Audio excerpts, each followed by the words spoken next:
Thank you for watching, liking, commenting, sharing, and subscribing right now. Hey everybody, I'm sitting here inside my 2010 Prius 5, and I've been driving it for a few weeks, and I decided to wait a few weeks before I actually walked you through it, or actually drove you through it, did a live drive-through. Anyway, very happy to bring this pseudo review to you, even though I'm not a car enthusiast by any stretch. First thing we're going to do is turn on the car, so I'm going to put my foot on the brake and then press the power button. Here we go. Now I want you to listen. You don't need to really see anything, you're just going to listen. Do you hear that? Of course you don't, because the car is now on. Yeah, see up here, it'll tell me exactly what's going on. I got a readout. It's got a 1 minute consumption. We'll get back to that particular view in just a minute. There's a trip A, settings, there we go. The energy monitor. It's telling me right now that the gas engine is fueling the electric motor, which is then in turn charging the battery. Now you can hear the car. That's because that's the engine. I can hit display again, and it'll give me my hybrid system indicator. But the first thing I'm going to do is back out of the driveway. Let's just go ahead and throw her into reverse. Now what's weird is that it beeps on the inside. I don't know why. I know I'm backing up. The person behind me doesn't. I do. I've got a monitor here pointing out the back. That's part of the tech package. We're going to head and throw it into drive.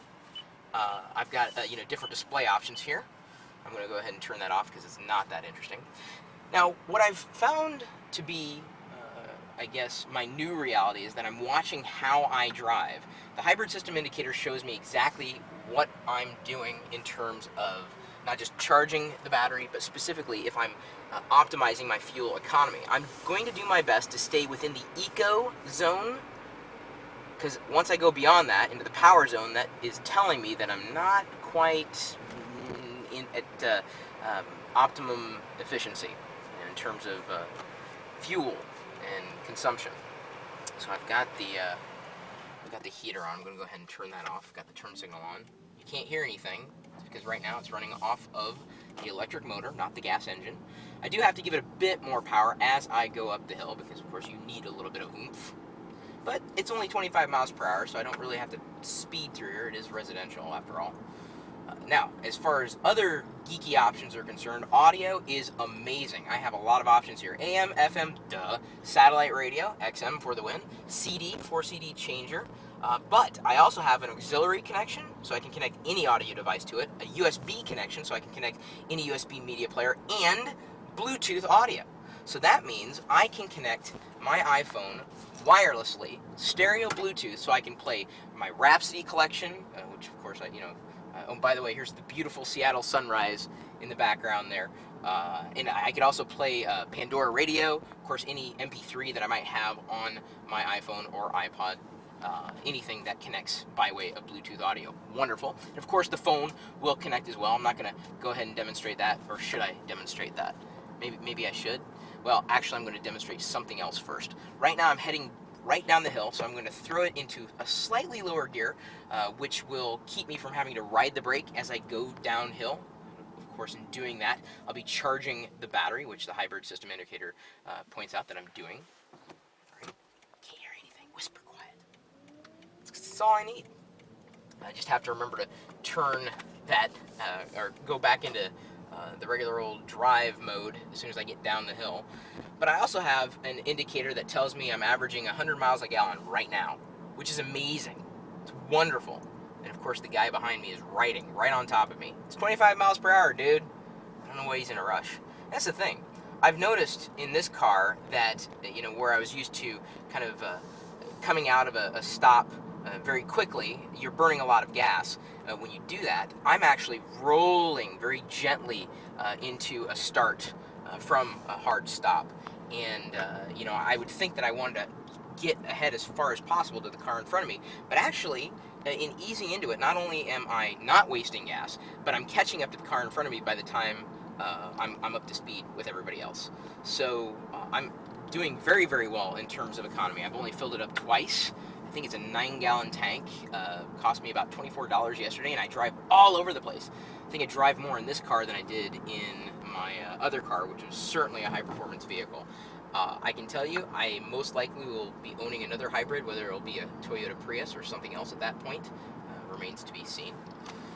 One of the biggest fears you might have on a hill, at least when you're, parked, or not parked, but you're stopped, kind of on an upward incline, is rolling backwards. And one of the features of this car is you can step on the brake. Once you're at a full stop, it'll trigger an option that will keep you from rolling backwards. It's kind of neat.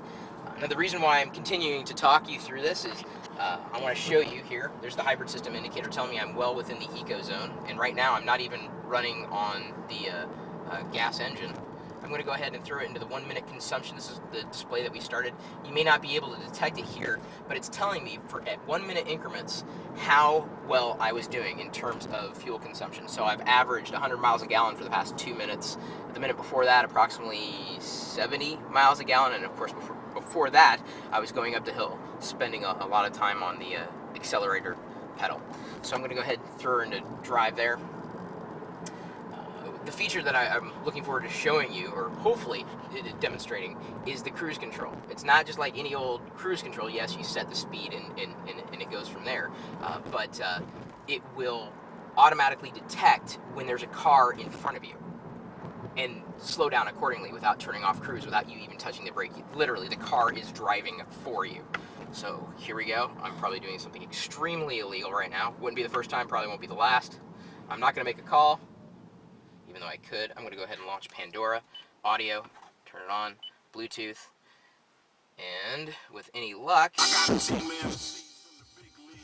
that's coming wirelessly, right here, right, so, right here, it's wonderful, Pandora, and just, I've got the USB connection here, which will keep me charged up. So I'm not going to keep playing audio, because the last thing I want to do is get this video yanked down because of copyright infringement and all that BS. Of course, it also has a mapping system, works quite well, touchscreen, XM satellite traffic. If I program in a destination, if there's any traffic between here and there, it will tell me automatically, hey, there's traffic in a couple miles that'll last for approximately 1 mile. So it's quite descriptive in terms of traveling from one point to the next. My 1 minute consumption marks, for the past 3 minutes, I've now been averaging approximately 100 miles per gallon. And if I flip it into eco mode, I can better monitor and balance exactly how much gas I am consuming or not consuming. Of course, if I'm either at a full stop, I have enough battery charge, or if I'm under 11 or 25 miles per hour, I can throw it into EV mode. So right now, it's all electric. Now by the time I hit 11 miles per hour, it may toggle off. There we go. It says excessive speed. It automatically flips into eco, which is cool. Economy. Love saving gas. I love it. Seriously, this hybrid system indicator is huge. I'm always doing my best to check that I'm well within that range, not throwing into power, because again, I'd be wasting gas. So, checking my blind spot. It doesn't do, or I guess the car in terms of its layout, I wish it could be a bit better with the blind spots, but it's not horrible. I've certainly been in far worse situations with cars. So, let's see here. In drive.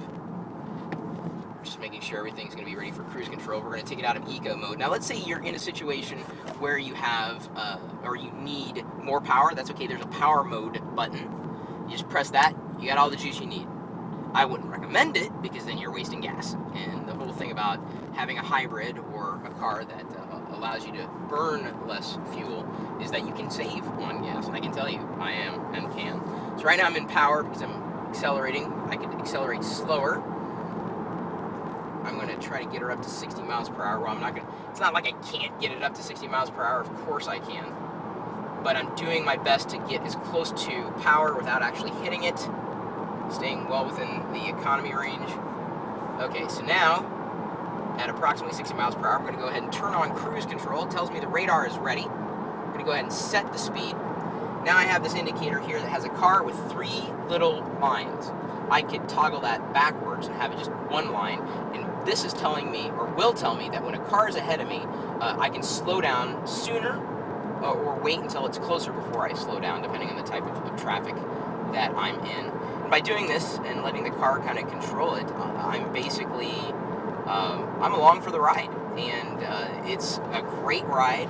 This is, again, the 5 series of the 2010 Toyota Prius.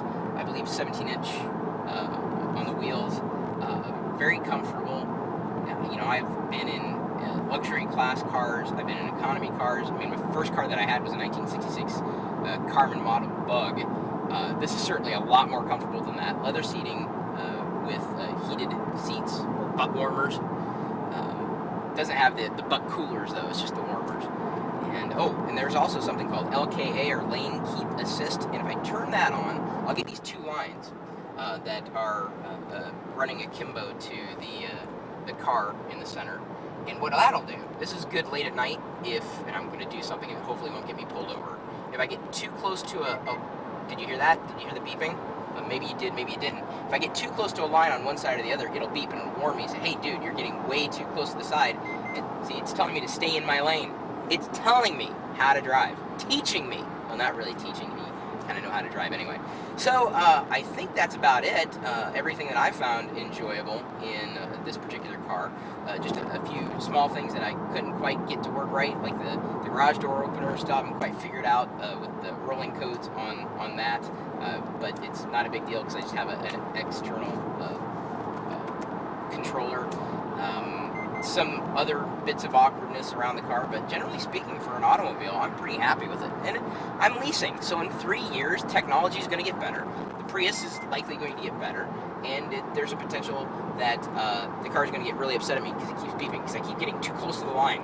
Okay, there's a car that jumped in front of me, so now it's going to slow down accordingly, but there's another car icon above it. But I don't need to slow down because he's actually going faster than me. If he slowed down, it would apply the brake accordingly. Okay, I'm done geeking out, I think. And thank you so much for watching this video, and I really appreciate you making it this far without stopping. We'll see you later.